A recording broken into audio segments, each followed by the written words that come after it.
All right, so that was the men's side. But on the women's side, yesterday we crowned the champion. Let's take a look at the women's final between American Jessica Pegula and Aryna Sabalenka. In the opening set, Sabalenka raced out to a 5-2 lead. But you knew Pegula was going to put up a fight. The American would even it up. But at 5-all, Sabalenka settled down. She won the big points, and she wound up taking the first set 7-5. She opened the second with a 3-0 lead. Pegula, with the stadium behind her, made a run, winning 5 straight games. But when it looked like she would even the match and force a third, the American let a 5-3 lead slip away. From there, it was Sabalenka winning 16 of the final 23 points. Sabalenka also won the long rallies, winning 12 of the 15 points that lasted 9 or more shots. After nearly 2 hours, Sabalenka here showed why she's the best woman in the world on hard courts. Looking at her, look at the power. She's just putting everything away, overwhelming Pegula. And look, Sabalenka won the Australian Open, and now she is the U.S. Open champion after losing to Coco Gauff last year. She now wins the U.S. Open championship. Let's bring in ESPN analyst Renee Stubbs. Thank you so much for joining us. I was wondering yesterday, obviously Arthur Ashe was all behind the American and Jessie, trying to root her to win the U.S. Open championship. But what did you see was the difference? I mean, Pegula was in it. She certainly had her chances and wasn't able to pull it out. What did you think was the difference?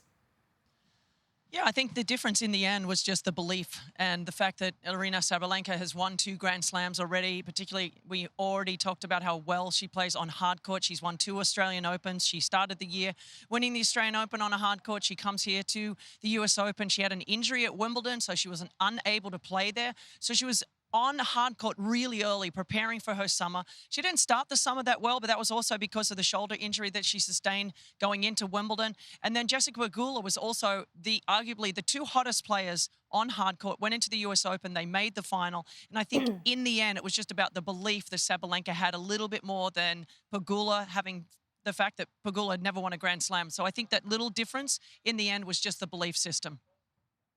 Renee, how important also, Aryna Sabalenka's forehand has been the talk of this tournament, and for good reason.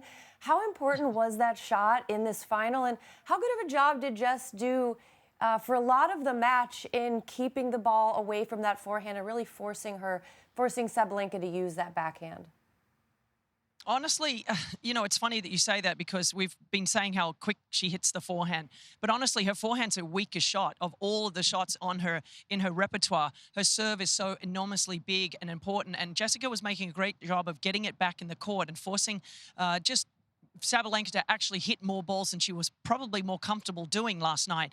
But the forehand was on, the backhand was on. There were moments in games, though, where she made a lot of unforced errors, Sabalenka. So it gave that opportunity for Jessica Pegula to get back into the match just because Jess was hitting the ball quite well, too. I mean, these were, as I said, 2 incredibly informed players going into the final. So everybody knew that if they played at their best, we would have a terrific match, which we did. It was a shame we didn't get it to 3 sets. It came also close, Jessica up 5-3 in that second set. But those momentum changes throughout the match were so evident from time to time. It just proves that both of the women were also a little bit nervous, but at the same time knowing how well each of them play against one another. Renee, obviously Pegula is a veteran. We've been waiting for her to kind of make this breakthrough here at the U.S. Open. What do you think this run can do for her? And what do you think she needs to add to her game to kind of take that next step to be able to beat a Sabalenka, to be able to win a slam? Very small margins, but the biggest difference last night was the second serve. And so Jessica Pegula, if she were to look at the winning percentages of second serves hit last night, Sabalenka was much higher in that category, whereas Jessica Pegula was well under 30%.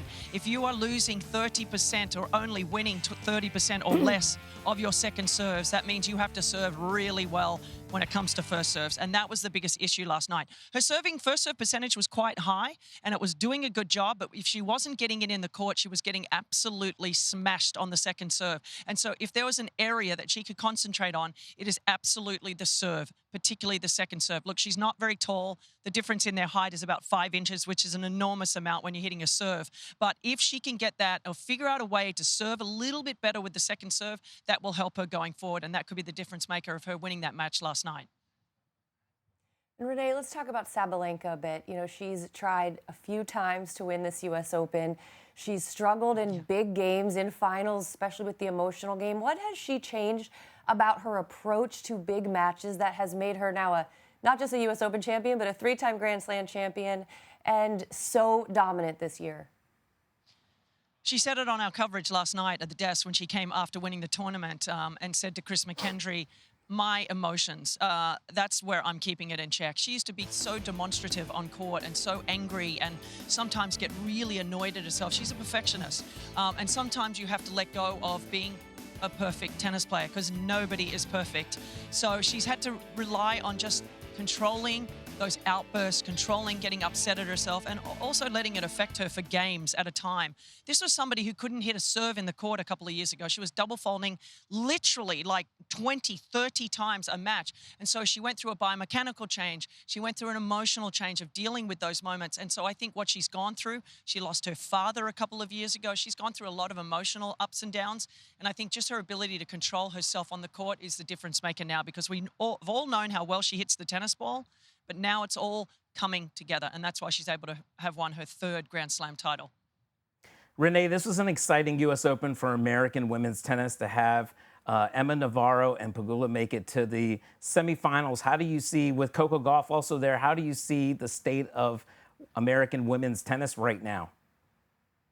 Well, American women's tennis has always been great. It's finally, the guys have finally caught up. I mean, we're talking about Venus and Serena Williams and Sloane Stephens, who won this tournament a few years ago. Madison Keys has been in the final last year. We've always had really good, solid American players through the years. I mean, Maddie Keys was so close to making the finals here last year.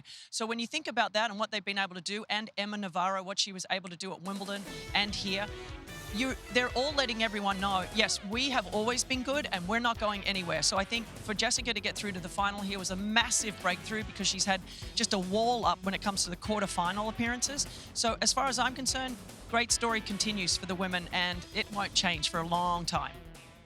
Let's take it a little wider, and let's get that big picture perspective from you as we close out this interview. We've had essentially 5 majors this year. If you throw in the Olympics, 4 champions. This is the last slam of the year. What are you excited about in the women's tennis game heading into 2025?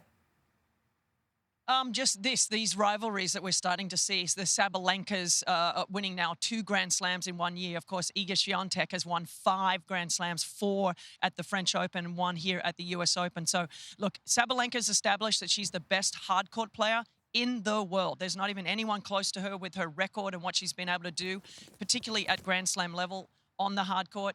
And then you've got Iga Swiatek, who is so dominant on a slower court, on a clay court. So you've got this like really nice, interesting rivalry. And then of course you've got the Pegulas, the Coco Gauffs, all the players that are nipping at their heels on every other surface. So for me, it's just the depth of women's tennis is tremendous, and that's only going to continue through next year. Renee, thank you so much for joining us and sharing your valuable insight. You're welcome, guys.